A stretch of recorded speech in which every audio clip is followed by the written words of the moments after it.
court, t'assure. Bienvenue dans ce 3e épisode de Pour faire court, t'assure, le podcast consacré au métier et à l'activité de courtage d'assurance. Accompagnée par nos 2 experts, Émilie Amis, responsable des affaires sociales à Planète CSCA, et Sébastien Delelis, courtier en assurance, nous allons aujourd'hui répondre à toutes les questions posées par nos auditeurs sur le répondeur de notre émission afin de leur permettre de mieux s'orienter dans leur avenir professionnel. Sébastien, Émilie, bonjour. Bonjour tout le monde, bonjour Sébastien. Bonjour Émilie, bonjour à tous. Aujourd'hui, nous allons parler du chemin à suivre pour devenir courtier en assurance. Comment devient-on courtier ? Quels sont les profils les plus recherchés sur le marché ? Quelles sont les clés de la réussite ? Que faut-il savoir avant de se lancer ? Eh bien, c'est autant de questions que nous allons aborder dans cet épisode. Commençons donc tout de suite avec une première question. Et c'est Emma qui souhaite justement devenir courtière en assurance qui vous la pose. On l'écoute.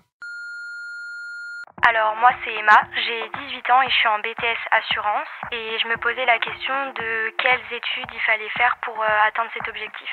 Alors du coup pour atteindre cet objectif je me demandais quelles qualités et quelles compétences il fallait acquérir.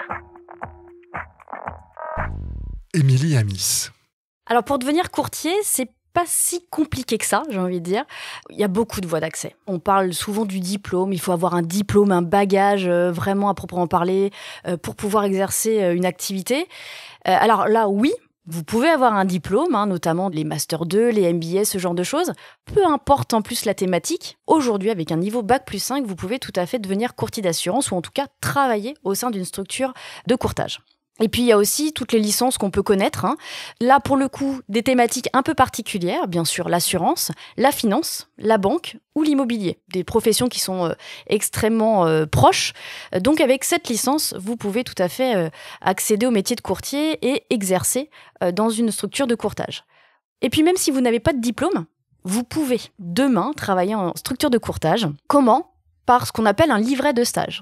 C'est une personne, un courtier d'assurance notamment, qui va vous accompagner sur minimum 1 mois complet pour vous apprendre certaines choses. Alors, il y a un programme qui est bien défini, vous allez toucher un peu à tout. Et puis, enfin, dernière voie d'accès, j'ai envie de dire, c'est aussi l'expérience professionnelle. Alors, bien sûr, une expérience déjà dans l'assurance. Les petites entreprises sont plutôt friandes de première expérience.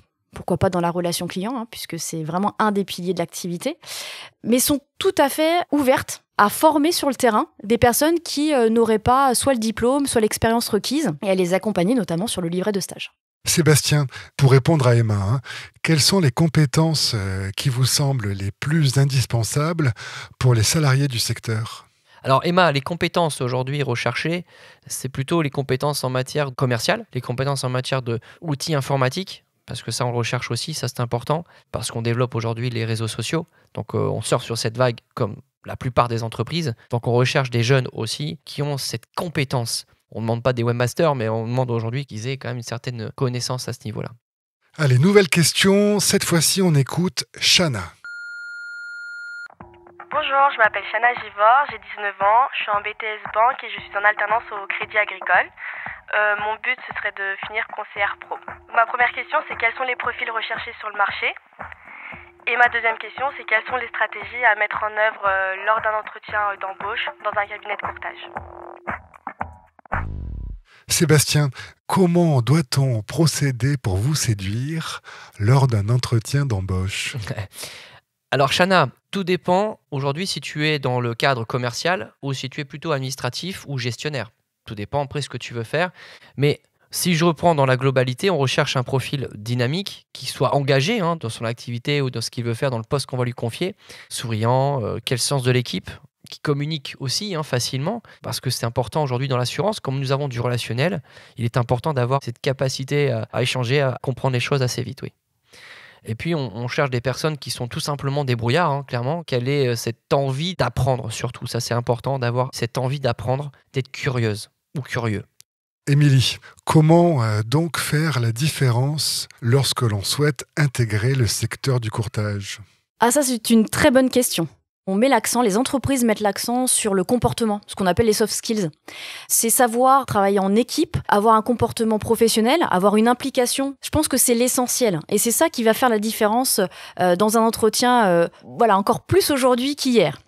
Et puis, bien sûr, pour exercer l'activité, peu importe le poste que vous occupez dans ces structures, on va rechercher l'appétence pour la relation client ou les compétences pour la relation client, puisqu'encore une fois, c'est un pilier phare de notre activité. Et puis, parfois, sur certains postes, lorsqu'on doit commercialiser des produits un peu plus spécifiques, un peu plus complexes, là, on va demander des compétences techniques, qui sont quand même indispensables. Après, le niveau de recrutement est complètement différent d'une entreprise à l'autre. Dans les entreprises de plus grande taille, on a un souhait, ou en tout cas une intention de recruter plutôt avec un niveau bac plus 5. Et puis, sur les petites entreprises, qui ont encore plus de mal, je pense, aujourd'hui à recruter que les grandes, certaines nous disent, même avec un niveau bac, pas de problème, nous, on peut faire avec, on peut accompagner les jeunes et les moins jeunes sur la compréhension du secteur, sur comment on commercialise le produit et comment on leur donne les clés pour exercer l'activité de manière correcte. Pour faire court, t'assures. Pour faire court, t'assures. Écoutons maintenant Thomas qui vient de faire ses premiers pas dans le secteur de l'assurance. Donc bonjour, je m'appelle Thomas, je suis en BTS Assurance à Generali et j'ai comme le ressenti que les courtiers sont relativement autonomes au quotidien. Est-ce que vous pouvez me donner votre avis sur ce ressenti ? Sébastien Dololis. L'autonomie, c'est quoi ? C'est de prendre des initiatives, c'est d'être curieux. C'est aussi, à ton niveau, de pouvoir proposer des solutions à la personne qui t'embauche. Pourquoi ? Parce qu'on a besoin des autres pour réussir. Et donc, l'autonomie, c'est ça, c'est prendre des responsabilités et de montrer que tu peux développer, toi, un projet, une mission, et que tu n'es pas obligé de forcément toujours demander les choses. Et ensuite, tu dis, tiens, moi, ce que je vous propose, c'est de développer, je sais pas, si c'est un événement, ou du marketing, ou de la communication. Et c'est ça, l'autonomie. On cherche aussi des jeunes qui ont la capacité aussi à pouvoir se débrouiller seuls, en étant accompagnés, bien sûr, mais de montrer aussi votre personnalité. Et c'est ça qui fait la force. A contrario, le travail d'équipe, c'est tout aussi fondamental, j'imagine. Absolument. Aujourd'hui, le travail d'équipe, c'est très important. Nous, on travaille en équipe. Et savoir travailler en équipe, c'est aussi une force. Parce qu'on est tous différents. On a tous nos façons de penser, nos envies, nos projets. Enfin bref, c'est important d'avoir cette capacité-là et d'être ouvert. L'ouverture d'esprit. Pas facile, mais nécessaire. Nouvelle question cette fois. Elle est posée par Mike. On l'écoute. Alors du coup, moi je me présente, je m'appelle Mike. Je suis en BTS Banque. Et j'avais une question. Je sais qu'il y a différents types de métiers dans le courtage, mais je voulais savoir le salaire moyen d'un courtier en assurance. Eh ben enfin Mike, tu poses une bonne question, parce que c'est vrai qu'on l'a pas posé encore cette question. Émilie, ça vous fait sourire ? Je vous laisse commencer. Alors, c'est quoi la rémunération dans le secteur ? On sait très bien, encore plus aujourd'hui, la rémunération est essentielle quand on prend un poste, quand on essaie de s'orienter aussi. On est un secteur qui œuvre beaucoup pour que les salaires d'entrée, ce qu'on peut appeler chez nous les salaires minima de branche, soient supérieurs au SMIC. Les salaires réellement pratiqués par les entreprises sont bien au-delà. On le sait très bien, encore une fois, on est confronté à des difficultés de recrutement encore plus aujourd'hui. Les entreprises, c'est pas quelque chose sur lequel elles mégotent le salaire. Et ce qu'on veut et ce que les entreprises veulent, c'est attirer des nouveaux talents. Et là, encore une fois, l'effort est aussi fait sur les rémunérations. Sébastien ? Alors, la rémunération dans l'assurance dépend de l'âge que tu as, de l'expérience que tu as, des compétences que tu peux amener et en fonction de la mission qu'on va te proposer, en fonction du métier. Encore une fois, commercial, administratif, gestionnaire de sinistre. Pour un jeune qui démarre, je dirais, qui a une vingtaine d'années, en matière commerciale, forcément, il aura du variable. Et il va toucher un pourcentage en fonction du volume d'affaires qui rentre. Souvent, on prend la base des 30%. Donc, il aura son fixe, plus. Alors, ça peut être plus, 1 000 euros, tout dépend après du chiffre qu'il réalise, en fait. Un commercial, pour moi, il doit passer la barre des 2 000 euros net par mois. 2 000 à 3 000 euros, il doit les atteindre. Et si on s'intéresse cette fois-ci aux revenus d'un dirigeant, d'un cabinet de courtage ? C'est une activité lucrative, non ? On peut quand même dire ça. Clairement, aujourd'hui, on pense souvent, pas toujours, mais on pense souvent que la réussite, ça se fait en un quart de seconde et ça se fait très rapidement. C'est faux. La vie, c'est pas ça, je pense qu'on le sait tous. Quand j'étais chez Swiss Life, donc de 2004 à 2007, j'ai gagné 5 000 euros par mois net, en tant que commercial. Aujourd'hui, un commercial salarié, je pense qu'il peut très bien gagner sa vie. À partir du moment où il se débrouille bien et qu'il travaille, il n'y a pas de sujet. Quand j'ai créé ma société, donc j'avais 30 ans, je suis redescendu direct. Forcément, pourquoi ? Parce que commercialement parlant, tu repars de zéro. Je suis redescendu à 1 800, 2 000 euros par mois. Il faut savoir que la première année, ça va être difficile. La deuxième année, c'est là où ça va se lancer vraiment. On va dire que la troisième année, on devrait atteindre techniquement pour moi entre 40 et 50 000 euros de chiffre d'affaires. À la quatrième, cinquième année, si on travaille fort, vraiment, un courtier en assurance devrait atteindre entre 80 et 100 000 euros. Pour faire court, t'assures. Allez, changeons un peu de sujet avec une nouvelle question. Cette fois-ci, elle est posée par Emma. Je m'appelle Emma, j'ai 21 ans, je suis en BTS Assurance et je travaille dans un cabinet d'expertise d'assurance. Et je voulais savoir si l'assurance était un métier qui se féminisait de plus en plus. Émilie. Alors, il faut savoir que dans notre secteur d'activité, pour parler des dirigeants, dans un premier temps, des dirigeants d'entreprise, on est sur une population plus masculine que féminine. Ça, c'est un constat qu'on le fait, même si on a observé effectivement une évolution depuis une dizaine d'années en faveur d'un rééquilibre entre les femmes et les hommes. Après, sur les postes de salariés, on constate une répartition de 2 tiers de femmes et 1 tiers d'hommes. Là aussi, on a une légère progression en faveur des hommes, puisqu'on essaie d'aller sur une tendance un petit peu inverse et d'accueillir un peu plus d'hommes dans notre secteur d'activité, et on y travaille. Mais c'est quand même une population qui aujourd'hui reste très féminine. Est-ce qu'on peut dire aussi que le secteur du courtage est inclusif et ouvert à la diversité ? En matière de mixité, d'inclusion et de diversité, là aussi on œuvre au niveau de la branche sur toutes ces thématiques-là. On essaie d'accompagner aussi les entreprises à intégrer ces publics qui sont soit des publics en situation de handicap, soit d'autres profils, des demandeurs d'emploi. Donc là aussi, je pense que les entreprises sont aujourd'hui tout à fait ouvertes. Certaines sont vraiment sur des politiques inclusives depuis bien longtemps. On sent que ça prend encore plus d'importance aujourd'hui. Donc on voit effectivement que ça progresse dans le bon sens dans nos entreprises et dans le secteur du courtage. Sébastien, que répondriez-vous à Emma de votre côté ? Alors Emma, c'est vrai que peut-être qu'il y a quelques années de ça, on se rendait compte qu'il y avait plus d'hommes que de femmes. Aujourd'hui, je pense que ça s'est vraiment équilibré.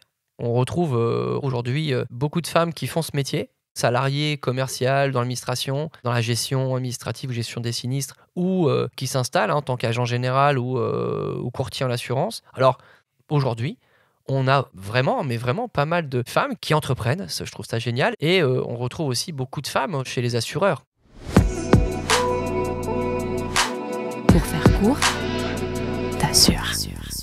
Nous arrivons maintenant à la fin de notre épisode et selon la coutume de notre émission, je vais maintenant vous poser une question plus personnelle. Émilie, que diriez-vous à un jeune qui hésite à rejoindre le secteur du courtage ? Le conseil que je pourrais donner, c'est vas-y, fonce. De toute façon, toutes les expériences sont bonnes à prendre. Il faut y aller, il faut le vivre en fait. On aura beau dire, expliquer, donner notre ressenti, qui est notre ressenti personnel d'ailleurs. On n'arrivera peut-être pas à convaincre 100% de la personne. Il n'y a que lorsqu'elle va se rendre compte d'elle-même, ce que donne le métier, en quoi ça consiste réellement, de voir la vie de l'entreprise, comment ça s'articule. Donc j'ai envie de leur dire, allez-y, ne vous posez pas 15 milliards de questions. Encore une fois, c'est un secteur qui est très porteur, qui peut vous apporter beaucoup d'opportunités. Allez-y, foncez.